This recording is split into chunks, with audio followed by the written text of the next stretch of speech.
Assalamualaikum para tetua, gimana kabar kalian?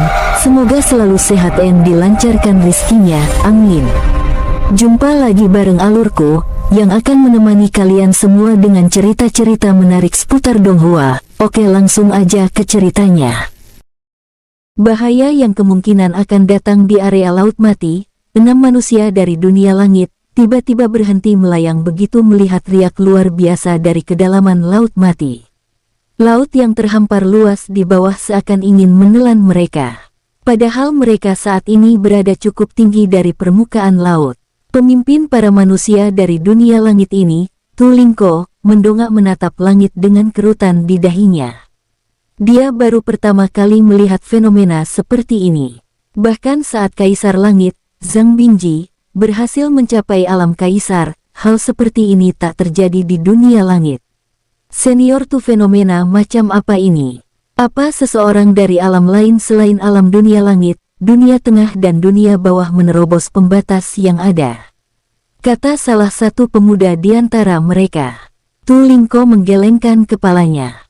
Dia benar-benar tidak mengerti dengan situasi ini. Ini seperti seorang yang sedang ingin menghancurkan satu alam. Tidak, kemungkinan fenomena ini hanya terjadi di dunia bawah, jawabnya. Dia tak yakin apa yang terjadi saat ini juga terjadi di dunia asal mereka, dunia langit. Di benua Sanggu, penduduk di setiap kota juga berhamburan ke area terbuka. Mereka yang berada di ranah Raja Surgawi ke atas memilih melayang ke langit untuk menghindari dampak getaran dahsyat. Beberapa orang bahkan berteriak histeris saat mendongak dan melihat langit seakan ingin runtuh. Di Sekte Naga Surgawi, pelindung San Jiazi melayang di atas kawasan terlarang sektenya dengan tatapan tajam ke arah area terlarang benua Sanggu, tempat klan tersembunyi berada. Sama dengan penguasa Qinglong, San Jiazi juga langsung menghubungkan fenomena ini dengan misi Qin San di dalam kawasan tersembunyi. Ini pasti ada kaitannya dengan misi Pangeran Langit di dalam kawasan klan tersembunyi dalam. Entah apa yang sudah terjadi di dalam kawasan itu, katanya dengan tatapan yang terlihat menyimpan cahaya kekhawatiran. Di kawasan tersembunyi, di dalam petak ketiga batu besar di puncak Gunung Qinnan, Qin San masih dalam posisi duduk lotus tanpa tahu kegemparan yang terjadi di dunia luar. Saat ini, dia sedang mencoba memurnikan esensi darah milik Qinnan, karena aksinya inilah yang membuat bumi bergetar serta langit seakan runtuh. Bibir atas Qin San tersenyum lebar saat berhasil menyatukan esensi darahnya dengan esensi darah tadi. Dia tak ragu sedikit pun jika esensi darah itu memang milik leluhurnya, Qinnan. Di tingkatan basis kultivasinya saat ini masih sangat sulit untuk menyatukan esensi darah kultivator lain dengan esensi darah sendiri. Hanya ada satu kemungkinan sehingga dia berhasil melakukannya, yakni esensi darah yang tadi dimurnikan memiliki ikatan dengan darahnya. Dinding pembatas basis kultivasinya langsung mengalami guncangan hebat. Hancurkan, batinnya saat tahu tembok batas alam kultivasinya sudah mengalami retakan. Duar, duar, duar, duar. Di luar batu besar, Qin Baihu dan Qin Jinlong mendongak ke langit saat melihat bibit petir ungu yang sudah terbentuk tiba-tiba menguap begitu saja lalu kembali terbentuk. Senior Baihu, lihat bibit petir ungu itu. Dia langsung membentuk cabangnya. Sepertinya bos akan menerobos alam besar, kata Qin Jinlong saat melihat tatapannya tertuju pada situasi mengerikan di langit di atas Gunung Qinnan. Qin Baihu ikut mendongak mendengar itu. Wajahnya spontan ikut berubah saat melihat bibit petir yang terbentuk di langit langsung membentuk tangkainya bahkan sebelum petir itu terbentuk sempurna. Di area netral kawasan tersembunyi, tepatnya di kaki Gunung Qinnan. Orang-orang dari 11 klan yang tersisa semua sudah berkumpul. Mereka ikut mendongak dengan wajah penuh kengerian melihat langit seakan ingin runtuh menelan kawasan tersembunyi.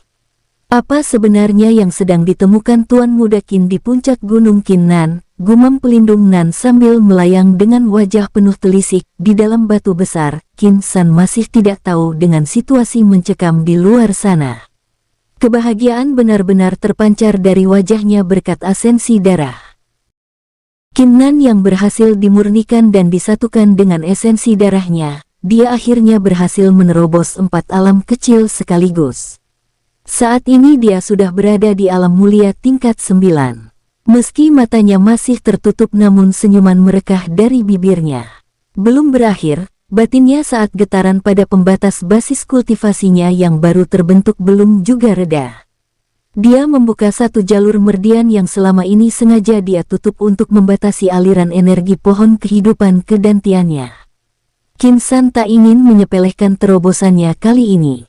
Apa yang ingin dilakukan saat ini bukanlah menerobos alam kecil namun dia ingin langsung menerobos satu alam besar, dari ranah mulia ke ranah kekosongan. Matanya tiba-tiba terbuka kemudian berdiri dengan wajah penuh tekad, meski tak bisa melihat langit di tempatnya saat ini, namun dia bisa merasakan ancaman besar kini datang dari langit saat energi pohon kehidupan mulai ikut mendobrak pembatas alam mulia tingkat 9 miliknya. Langit dunia bawah bergemuruh, matahari bahkan tak memunculkan diri di siang hari ini. Tak ada yang berani tinggal di dalam kediaman mereka. Semuanya keluar dan berdiri di area-area terbuka dengan wajah yang penuh kekhawatiran. Berbeda dengan dua benua yang penduduknya mengalami ketakutan berlebihan, di benua Beichun ras binatang spiritual dan ras binatang iblis malah nampak beterbangan dengan riang. Emosi Zi memang mendatangi King Long setelah dilanda kekhawatiran yang berlebih. Setelah dia mendengarkan pandangan naga perunggu itu, ketakutannya mulai menghilang digantikan dengan kegembiraan. Hal itu dia umumkan ke kalangan binatang iblis lainnya, membuat benua liar itu malah menyambut gembira situasi aneh di langit dunia bawah. Di dalam kawasan tersembunyi, seluruh anggota klan tersembunyi yang berada di area netral menatap langit dengan wajah pucat. Berbeda dengan para penduduk dunia bawah di dunia luar yang tak melihat sumber bencana, orang-orang klan tersembunyi bisa melihat langsung sebuah pusaran terbentuk di langit. Penampakannya bahkan terlihat seperti lubang gelap dengan petir ungu yang menari di pusat pusaran itu. Petir ungu ini sudah membentuk beberapa tangkai dan siap ditembakkan. Kilat terus menyambar menjadikan malam di kawasan tersembunyi benar-benar menakutkan. Apalagi hujan yang selama ini cukup jarang terjadi di kawasan tersembunyi ini ikut membasahi area itu. Pelindung Sun, pelindung Nan, pelindung Li, Patriark Sun dan beberapa pelindung, patriark dan tetua dari klan tersembunyi yang tersisa saling melirik dengan wajah pucat. Tak ada satupun orang di tempat ini yang tak dilanda kecemasan yang berlebih. Mereka tahu bagaimana besarnya kekuatan yang dimiliki Qin San, namun fenomena di langit juga menunjukkan kekuatan yang tiada taraf. Apa yang sebenarnya terjadi? Situasi ini seperti seseorang yang sedang akan menerobos ke puncak kultivasi. Tapi ini tak mungkin karena Tuan Muda Qin yang ingin menerobos. Bukankah dia baru berada di alam mulia tingkat 5? Kalaupun dia menerobos beberapa tingkatan, paling tidak dia baru akan menerobos alam kecil dan belum sampai menerobos alam besar, kata pelindung Nan dengan kening berkerut. Pelindung Sun menggelengkan kepalanya, Anda tidak bisa menyamakan Tuan Muda Qin dengan siapapun yang pernah ada. Anak ini memiliki kelebihan yang tak harusnya dimiliki oleh manusia di dunia bawah.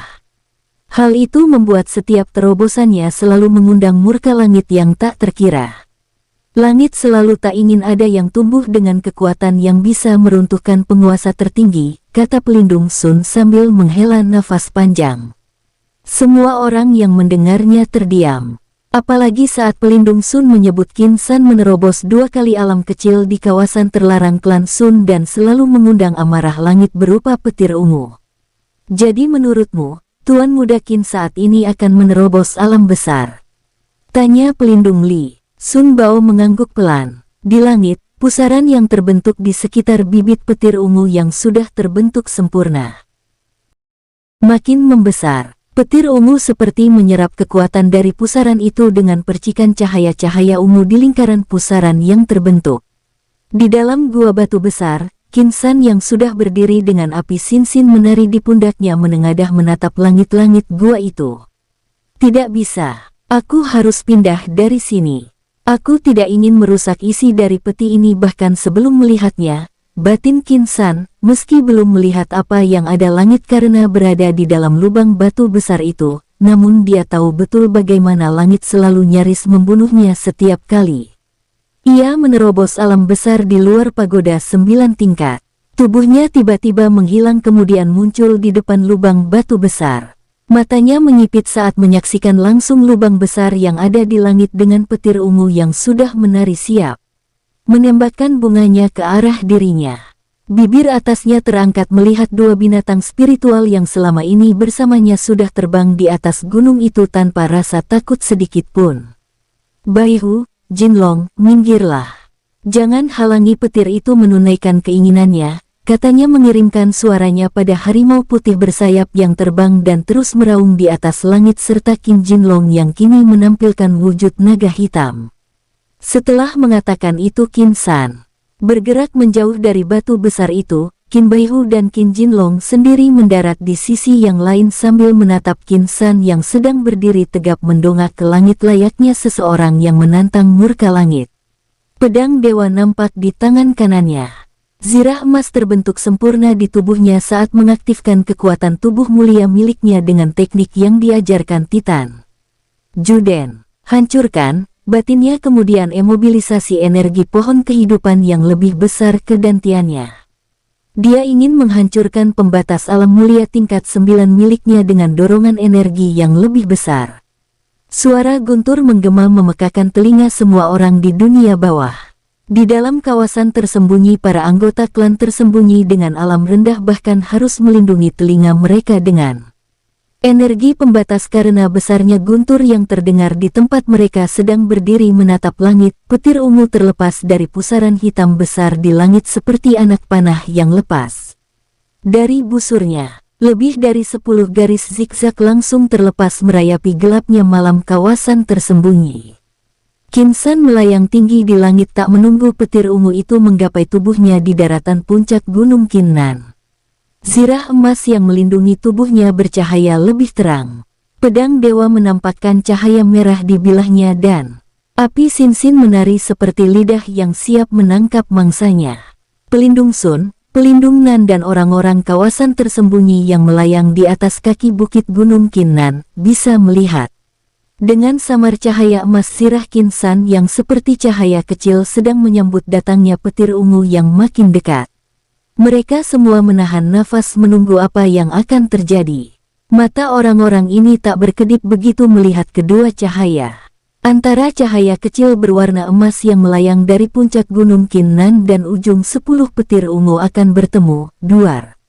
Duar. Duar. Bes. Tuan Muda Qin. Pelindung Sun berteriak dan terbang bersama yang lainnya ke arah puncak gunung Qinnan begitu melihat cahaya emas kecil terhempas dari ketinggian begitu bertemu dengan ujung 10 petir ungu yang dilepaskan dari langit.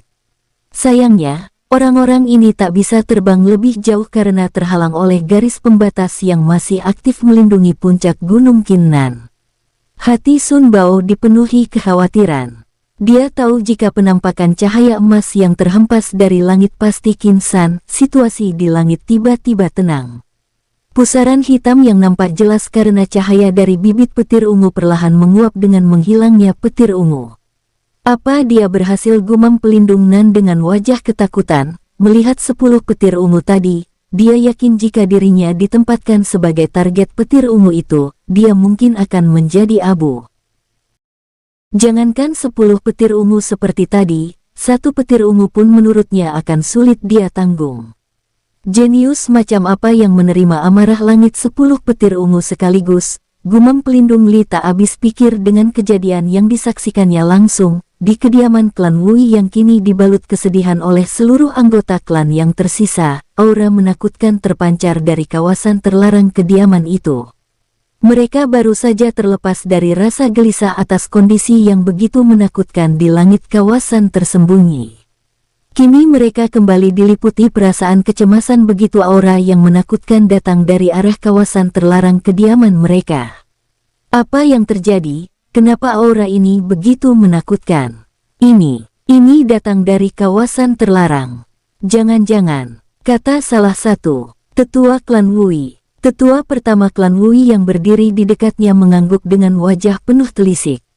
Mereka adalah para tetua yang tinggal menjaga kediaman klan Wui bersama 5 kultivator alam mulia lainnya. Selain 7 orang ini, masih ada 50-an anggota klan Wui dengan tingkatan rendah serta para anak-anak dan wanita. 50-an orang yang berkumpul di alun-alun kediaman klan Wui itu bersamaan menoleh ke arah kawasan terlarang mereka dengan wajah penuh telisik. Energi pada tubuh orang-orang ini langsung meluap bersiap menghadapi kemungkinan terburuk dari aura yang menakutkan ini. Ini tidak seperti aura ras manusia pada umumnya, kata salah satu kultivator alam Raja Klan Wui. Dari arah belakang kediaman itu, 30-an sosok dengan jubah hitam dan menggunakan penutup kepala nampak muncul. Asap hitam terlihat menyebar di sekitar orang-orang ini. Asap itu seperti keluar dari tubuh mereka layaknya seseorang yang baru saja keluar dari bara api. Tetua pertama bersama 6 kultivator alam mulia klan Wui langsung melayang dan berdiri paling depan, siap mereka.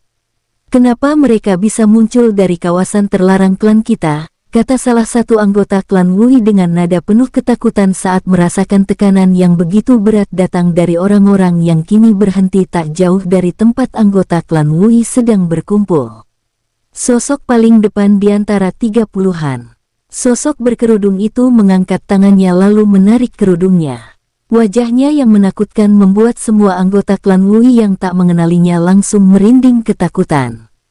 Sementara 7 tetua klan Wui yang berada di alam mulia langsung menekuk kaki mereka dan berlutut. Tetua pertama klan Wui berteriak memberi perintah pada 50 anggota klannya yang masih berdiri ketakutan di belakangnya.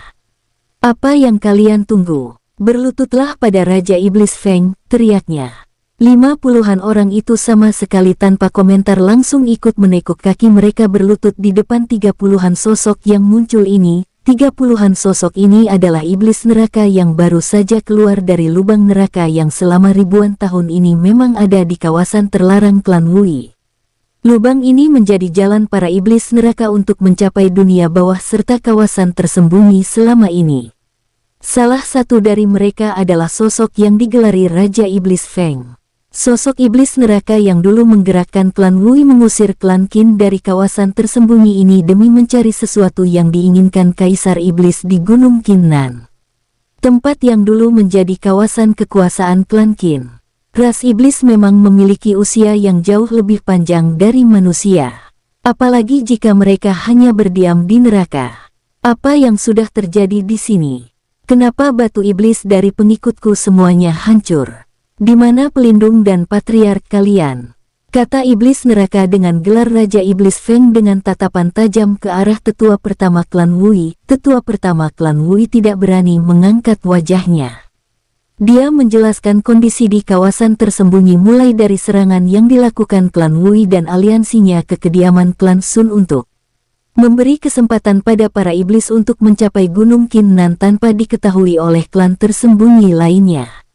Tapi, sepertinya sesuatu yang besar sedang terjadi. Semua batu jiwa orang-orang yang pergi dalam perang itu yang ada di balai jiwa klan Wui, mulai dari batu jiwa pelindung dan patriark Wui semuanya hancur.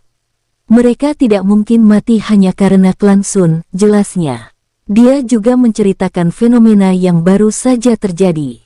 Meski berada di kediaman klan Wui, namun mereka bisa melihat dengan jelas petir ungu yang ada tepat di atas Gunung Qinnan sebelum kemunculan Raja Iblis Feng. Mendengar itu, wajah sangar Raja Iblis Feng terlihat berkerut penuh telisik.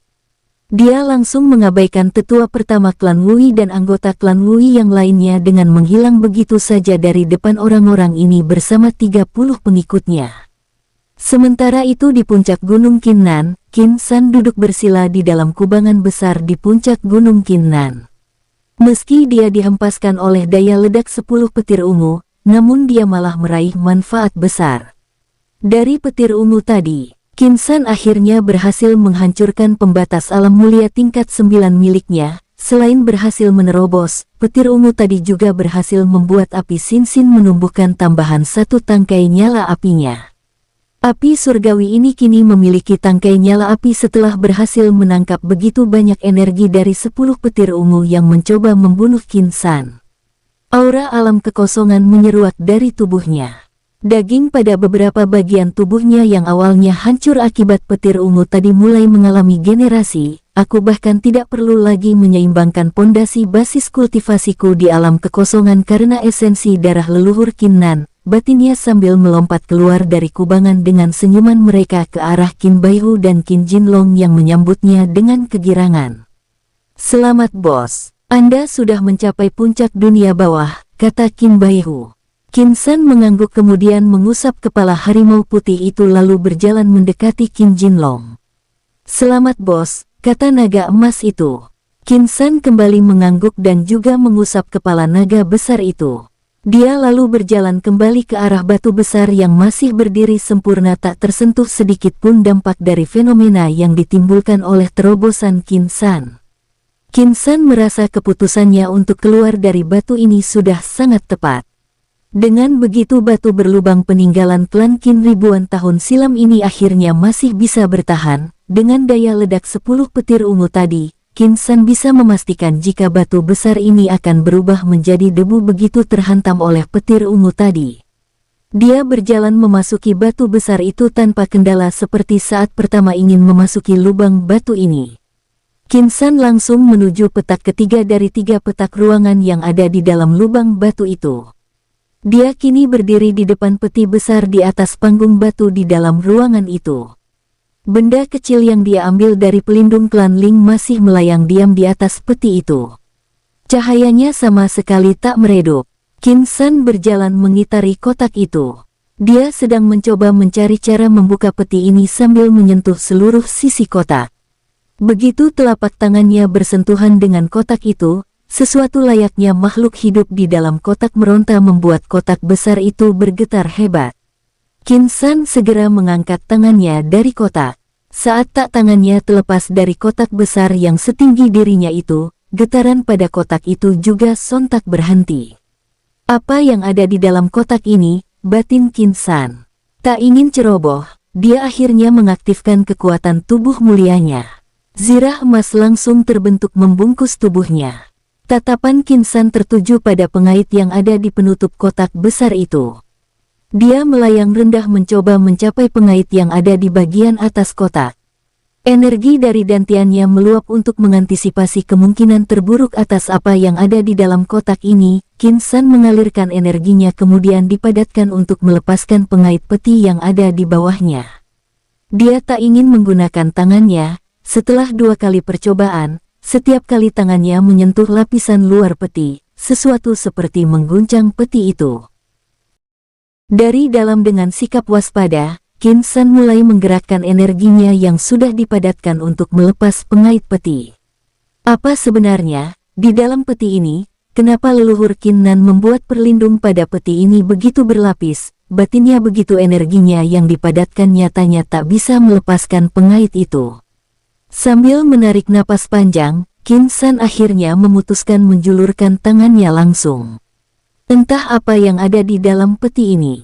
Namun dia seperti merespon setiap sentuhanku pada peti ini. Kemungkinan peti ini bisa kubuka dengan tanganku, gumamnya. Dia meraih pengaitnya, lalu melepaskannya. Benar saja, pengait itu lepas hanya dengan menggunakan tangannya. Bagian atas peti itu langsung terbuka. Sementara Qin San memilih melayang menjauh saat merasakan adanya aura yang sangat menarik sekaligus menakutkan menyeruak keluar dari peti tadi. Sepasang sayap berwarna putih dengan cahaya menyilaukan melayang keluar dari peti. Qin San terpaku melihat itu. Keindahan sepasang sayap itu membuatnya terpesona. Sepasang sayap ini tak sama dengan sayap Qin Baihu atau sayap burung yang pernah Qin San lihat. Terlihat begitu sempurna. Anehnya, sayap ini hanya melayang keluar dari peti kemudian bersikap tenang seakan menunggu respon dari Qin San. Sayap ini bahkan tidak seperti sayap burung apapun yang pernah aku lihat. Dari mana leluhur Qin Nan mendapatkannya? Apa ini sayap Phoenix? Gumam Qin San memperhatikan, sayap ini terawat dengan sangat baik di dalam peti tanpa kerusakan yang terlihat. Potongan pada tulang pangkal sayap ini juga terlihat begitu rapi. Qin San terus menelisik sayap itu, hingga dia yakin jika sayap putih bercahaya ini pasti sayap seekor phoenix. Sepasang sayap itu membentuk posisi layaknya memiliki tubuh. Setelah hanya diam, sepasang sayap itu tiba-tiba terkepak. Qin San kembali mengambil langkah mundur. Zirah emas di tubuhnya menyala terang. Berbagai pikiran berkecamuk di dalam kepalanya saat melihat sepasang sayap itu kembali diam, setelah terkepak 3 kali. Apa maksudnya, batinnya? Dia akhirnya memberanikan diri mendekat. Sepasang sayap itu lalu merenggangkan diri mereka dengan membuka ruang di antara pangkal tulang. Kening Qin San berkerut melihat itu. Apa dia ingin aku melayang di antaranya? Batinnya, Qin San akhirnya bertaruh dengan melayang makin dekat lalu berhenti di antara 2 sayap itu. Sepasang sayap itu bergerak dan menempelkan pangkal tulang mereka ke punggung Qin San. Ketika tulang sepasang sayap itu bersentuhan dengan tubuh Qin San, cahaya pada sayap itu makin terang lalu semakin samar seakan ditelan cahaya tadi. Qin San hanya diam menunggu apa yang sebenarnya sedang terjadi pada sayap ini. Sepasang sayap itu pada akhirnya berubah menjadi 2 berkas cahaya lalu layaknya peluru menerjang punggung Qin San. Ah! Qin San berteriak kesakitan saat cahaya itu menembus tubuhnya dan seperti sedang mencoba menyatu dengan tulang punggungnya. Rasa sakit seperti ini sudah sangat lama tak dirasakannya, bahkan saat baru saja dihempaskan oleh 10 petir ungu, rasa sakit yang dia rasa saat ini masih terasa jauh menyiksanya. Tulangnya seperti digerogoti sesuatu dari dalam. Qin San akhirnya memutuskan mendarat lalu duduk dalam posisi lotus. Dia ingin melihat apa yang sedang coba dilakukan sepasang sayap yang berubah jadi cahaya itu di dalam tubuhnya. Qin San menutup matanya lalu menjalankan teknik kultivasi Kaisar Langit. Dia mencoba menyatu dengan tulangku, batinnya. Darah dalam tubuhnya bergelora begitu struktur tulangnya kembali mengalami perubahan saat 2 berkas cahaya tadi berhasil menembus tulangnya. Keringat bercucuran dari tubuhnya menahan rasa sakit dari dalam. Semua tulangnya rasanya remuk. Saat ini, dia mengingat dengan jelas rasa sakit seperti ini pernah dialaminya saat mencoba menyatukan tulang punggung naga leluhur yang dia temukan di daratan benua Nanyang. Setelah beberapa saat menahan rasa sakit, Qin San akhirnya bisa bernapas lega saat rasa sakit itu berangsur-angsur hilang. Tergantikan dengan ledakan pada kekuatan tubuhnya, zirah emas yang membungkus tubuhnya bertambah lebih tebal dan kini tak hanya melindungi tubuhnya bagian atas. Zirah itu kini menyatu dengan jubah dari cahaya emas yang menggantung hingga kakinya. Dari punggungnya, sepasang sayap tadi tumbuh dan keluar layaknya binatang bersayap. Qin San membuka matanya lalu berdiri. Keningnya berkerut saat melihat sendiri sayap tadi kini menyatu dengannya dan menjadi sayapnya. Sayap ini akan menyulitkanku untuk berbaur, batinnya. Dia malah merasa sayap ini merugikannya dibanding menguntungkannya. Tidak, pasti ada cara untuk tidak menunjukkannya. Batinnya mencoba mencari cara menghilangkan sayap itu. Dia berharap sayap ini tak seperti sayap Qin Baihu yang tak bisa menghilang begitu dia berubah wujud menjadi harimau putih. Karena sayap ini sudah menjadi bagian dari diriku, seharusnya menggerakkannya sama dengan menggerakkan kaki atau tangan, batinnya sambil mencoba memfokuskan dirinya. Dengan mudahnya, Qin San bisa menguasai sayap itu dengan mengepakkan dan membuatnya diam. Namun hal yang dia butuhkan saat ini adalah bagaimana membuat sayap ini menghilang. Pasti ada caranya, gumamnya. Di area terlarang kawasan tersembunyi, tepatnya di tempat anggota dari 11 klan tersembunyi sedang berkumpul, wajah pelindung Sun nampak begitu masam. Dia sudah mengirimkan pesan melalui batu pengirim pesan pada Qin San, namun belum ada jawaban yang dia dapatkan. Pria tua ini terlihat begitu terpukul.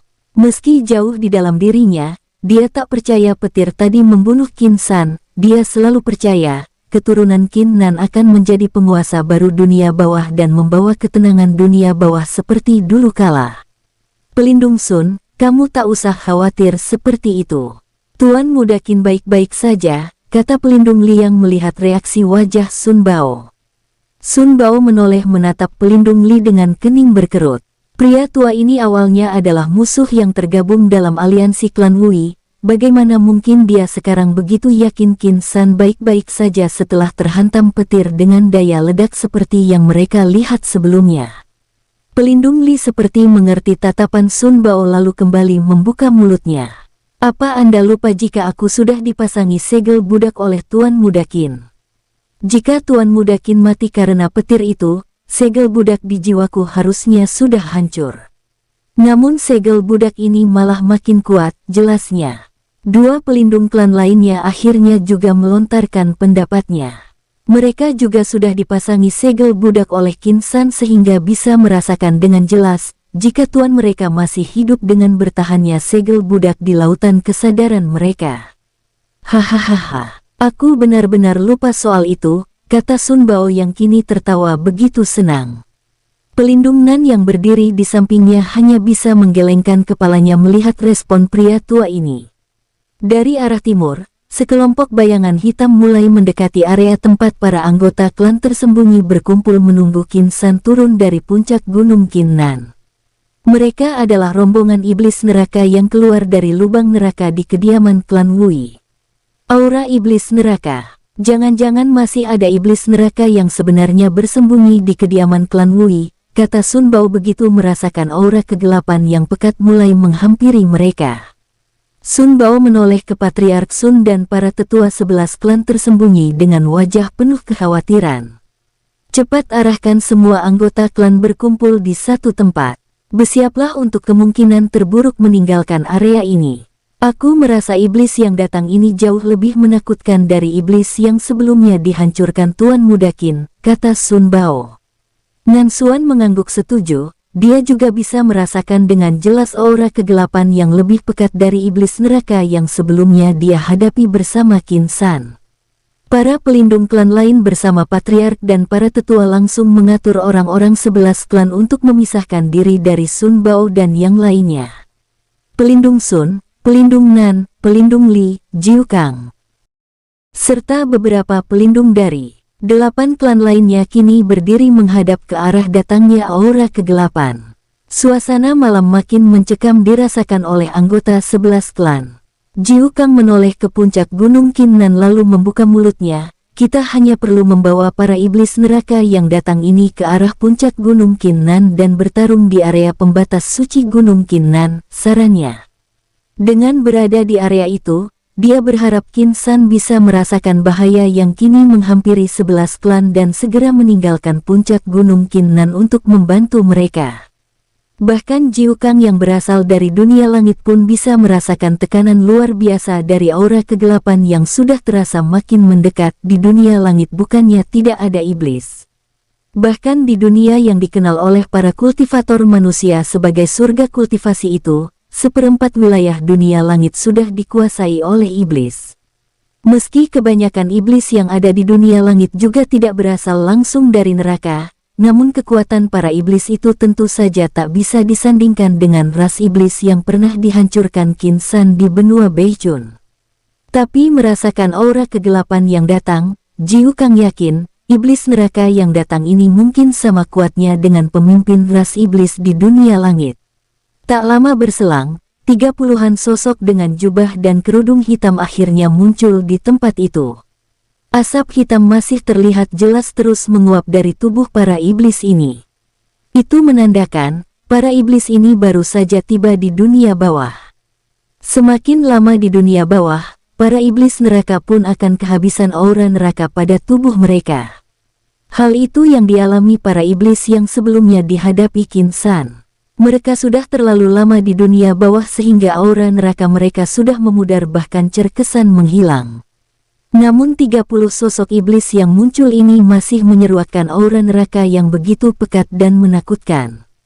Pemimpin iblis neraka yang datang, Raja Iblis Feng terlihat melayang paling depan sambil menatap tajam ke arah pelindung Sun dan yang lainnya. Ternyata ada banyak orang di sini. Jangan bilang kalian yang sudah membunuh para pengikutku yang datang ke sini, kata Raja Iblis Feng. Sun Bao dengan wajah tenang tersenyum kemudian menjawab dengan kalimat yang terdengar santai. Kami melihat mereka menuju puncak gunung Qin Nan. Apa menurutmu kami sanggup melakukannya? Mungkin mereka mati karena garis pembatas yang melindungi gunung Qin Nan, kata Sun Bao. Meski sudah dilanda ketakutan dari aura yang begitu tebal dari tubuh Raja Iblis Feng, namun Sun Bao berusaha setenang mungkin. Dia tidak hanya sendiri di tempat ini. Dia harus terlihat tenang agar tidak memantik reaksi berlebih dari para iblis ini yang akan berujung pada aksi mereka membantai anggota 11 klan yang sudah berlindung di sekitar aula area terlarang kawasan tersembunyi. Raja Iblis Feng menghirup udara kemudian tersenyum jahat. Sepertinya banyak darah manusia di sini yang bisa kalian gunakan untuk mengembangkan diri, katanya pada anak buahnya. Ras iblis neraka memang jauh lebih kejam dari ras iblis yang terlahir di luar neraka. Mereka sangat senang menjadikan darah ras lain untuk mengembangkan diri, utamanya kekuatan tubuh dan memperbaiki aliran energi mereka. Ras iblis neraka begitu rentang pada energi positif, sehingga cara ampuh untuk membuat mereka bisa menyesuaikan diri dengan lingkungan yang didominasi energi positif seperti dunia bawah ini adalah memperbaiki aliran energi mereka dengan darah kultivator manusia. 30-an pengikutnya yang melayang di belakangnya nampak tersenyum jahat dengan wajah menyeramkan. Sudah begitu lama mereka tidak berburu manusia di dunia bawah. Sebenarnya lubang neraka yang ada di kediaman klan Wui sempat mengalami kerusakan. Hal itu membuat para iblis neraka yang sudah terlanjur berada di kediaman klan Wui tak bisa lagi kembali, serta iblis baru tidak bisa mendatangi dunia bawah melalui lubang neraka itu. Kerusakan itu, setelah terjadinya pertarungan sengit di neraka karena serangan seseorang dari alam nirwana. Hal itu membuat guncangan hebat di neraka dan menutup begitu banyak lubang neraka yang menghubungkan alam neraka dengan beberapa dunia, termasuk dunia bawah ini. Para pelindung, patriark dan tetua 11 klan langsung berdiri sejajar mencoba melindungi anggota klan mereka dari 30-an iblis ini. Meski sebagian dari mereka kini mulai pesimis bisa keluar dari masalah ini. Namun tentu saja mereka tak akan mungkin membiarkan iblis-iblis ini menjadikan anggota 11 klan sebagai mangsa mereka. Raja Iblis Feng malah tertawa keras melihat aksi panik dari Sun Bao, Nan Xuan dan yang lainnya. Hahaha, aku hanya bercanda dan kalian menganggapnya serius. Para pengikutku ini mana mau menggunakan darah manusia rendahan dunia bawah seperti kalian, tapi kenapa aku mencium ada manusia dunia langit di antara kalian? Katanya kemudian mengendus layaknya anjing yang sedang mencari sesuatu. Tatapannya langsung tertuju ke Jiu Kang yang sejak tadi menatapnya tanpa sedikit pun memperlihatkan rasa takut. Menarik, setelah ribuan tahun berlalu ternyata manusia dari dunia langit sudah bisa mencapai dunia bawah ini dan berada di kawasan tersembunyi ini, katanya Sun Bao mengernyit mendengar itu. Kenapa pemimpin iblis ini terkesan sangat mengerti dengan dunia bawah dan kawasan tersembunyi? Pasti dia sudah sering muncul di kediaman klan Wui dan mendapat semua informasi yang dia butuhkan, batinnya. Raja Iblis Feng kemudian kembali mengalihkan pandangannya ke arah Sun Bao dan Nan Xuan. Bagaimanapun dia bisa merasakan di antara orang-orang ini, dua pria tua itu yang memiliki basis kultivasi terkuat. Kalian berdua yang pasti sudah menghabisi Wui Hang dan orang-orangnya. Ternyata masih ada saja yang bisa sampai alam kekosongan di kawasan tersembunyi ini setelah aku mengambil satu inti energi di kawasan ini, ujarnya. Sun Bao dan Nan Xuan langsung mengepalkan tinjunya mendengar itu. Mereka berdua sama-sama tahu cerita dari leluhur mereka tentang peristiwa berkurangnya energi di kawasan tersembunyi di masa lampau setelah iblis neraka membawa lari satu inti energi kawasan ini. Saat itu, banyak korban dari kalangan klan tersembunyi.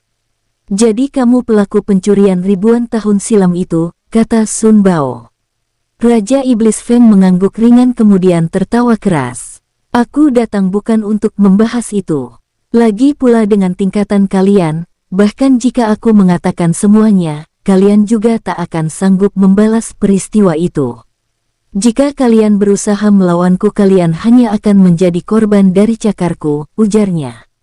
Setelah terdiam sesaat dan menatap orang-orang klan tersembunyi dengan tatapan mengejek, Raja Iblis Feng kembali melanjutkan kalimatnya. Aku ingin tahu soal fenomena yang baru saja terjadi di puncak Gunung Kinnan.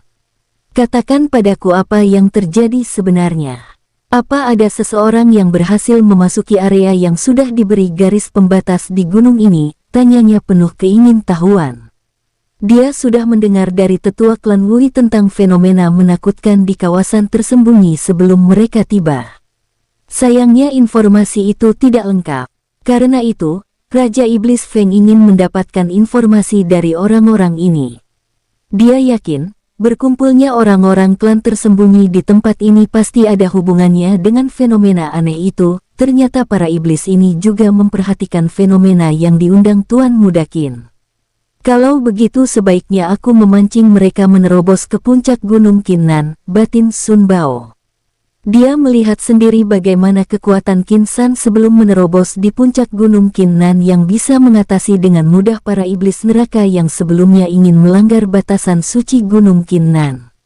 Meski tak yakin Qin San bisa menghadapi pemimpin iblis neraka yang muncul ini, namun dia tahu, harapan mereka kini tergantung pada Qin San. Jika masih bertahan di sini, dia hanya akan membuat anggota 11 klan ikut celaka. Aku harus bertaruh. Tuan Muda Qin, kami tergantung padamu, batin Sun Bao. Dia menghela napas panjang lalu membuka mulutnya. Seorang pemuda yang berasal dari luar kawasan tersembunyi ini berhasil menerobos batas suci Gunung Qinnan. Aku tidak tahu apakah dia yang membuat fenomena menakutkan seperti tadi atau bukan. Namun sejak dia berhasil memasuki batas suci Gunung Qinnan, fenomena itu muncul, kata Sun Bao. Nan Xuan dan Jiu Kang menyipit mendengar kalimat pelindung Sun sebelum mereka berdua bisa memahami maksud Sun Bao mengungkap hal itu. Mereka berdua juga bisa mengukur kekuatan pemimpin iblis neraka ini.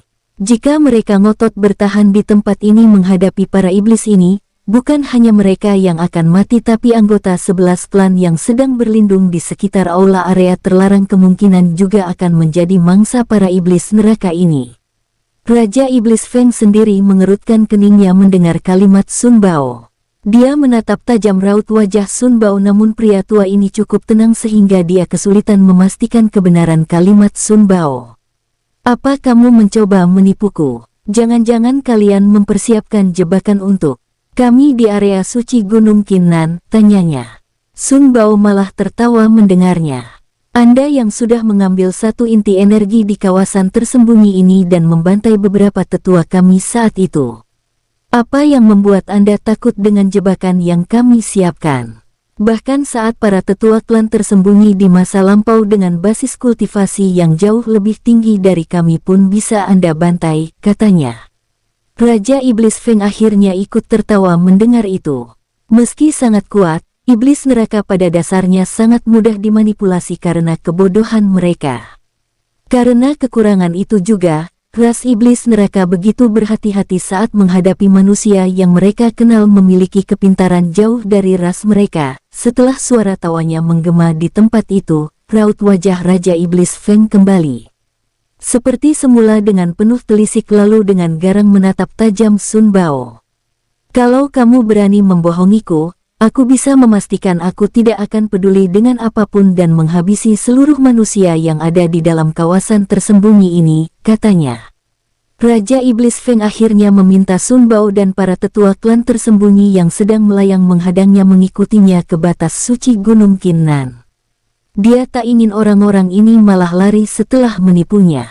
Jika apa yang dikatakan Sun Bao hanya bermaksud menipunya, dia akan langsung menghabisi para manusia ini di batas suci Gunung Qinnan. Mereka mulai melayang bersama ke arah batas suci Gunung Qinnan. Sun Bao, Nan Xuan, pelindung Li, Jiu Kang bersama puluhan tetua lainnya dengan patuh ikut melayang ke arah perginya para iblis neraka itu. Mereka memang ingin menjauhkan para iblis ini dari orang-orang mereka. Saat para iblis neraka bersama Sun Bao dan yang lainnya menghilang dari pandangan orang-orang yang ada di area terlarang, Patriark Sun bersama beberapa tetua 11 klan mula bergerak menjauh dari area itu. Mereka ingin mengamankan ribuan orang-orang 11 klan terlebih dulu dari area itu sambil menunggu kabar. Di batas suci Gunung Qinnan, Raja Iblis Feng mendarat di sekitar pohon besar tempat sebelumnya Qin San berhasil membuat celah pada garis suci Gunung Qinnan. Aura neraka Raja Iblis Feng meluap sambil menutup matanya. Dia bisa merasakan dengan jelas jika para pengikutnya yang sudah sejak lama mengawasi Gunung Qinnan binasa di tempat ini. Tapi sayangnya dia tak bisa menemukan gambaran apapun. Apa yang membuat mereka, bahkan sedikit bagian tubuh mereka sekalipun tak tersisa di tempat ini, gumamnya. Padahal dia bisa memuat gambaran kematian para pengikutnya itu di benaknya jika di area pertarungan ini dia bisa menemukan sisa-sisa bagian tubuh para pengikutnya yang mati itu. Di sisi yang berbeda, Sun Bao, Nan Xuan, Jiu Kang dan sekitar 20-an orang-orang klan tersembunyi di alam mulia lainnya nampak mendarat penuh waspada. Mereka hanya diam mengamati apa yang ingin dilakukan para iblis ini. Sesekali mereka menengadah ke arah puncak Gunung Qin Nan berharap Qin San sudah menyelesaikan urusannya di puncak. Bersambung, sampai ketemu lagi di episode selanjutnya tetua. Terima kasih, semoga kalian semua selalu sehat dan bahagia.